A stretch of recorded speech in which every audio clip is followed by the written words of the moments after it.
How to use System Restore on Windows 11. Hi everyone, welcome to the channel. This is Rose, and without further ado, let's get started. First, open the Restore tool. For that, you simply need to access Run command.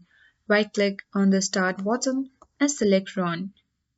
Now type in the rstiui.exe and click on OK button. A new System Restore box appears on your screen, where you simply need to click on Next to continue. Now here you simply need to select a restore point from the list created before the issue began.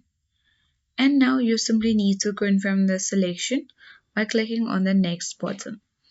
And once you do that, you can easily click on Next and then Finish to confirm, and your PC will restart and restore your system to the chosen point. So, System Restore has fixed problem without the need for a complete factory reset. So that is how we simply use System Restore on Windows 11. I hope this guide was helpful. If it was, then do like, share, comment, and don't forget to subscribe. Thank you for watching and see you in the next video.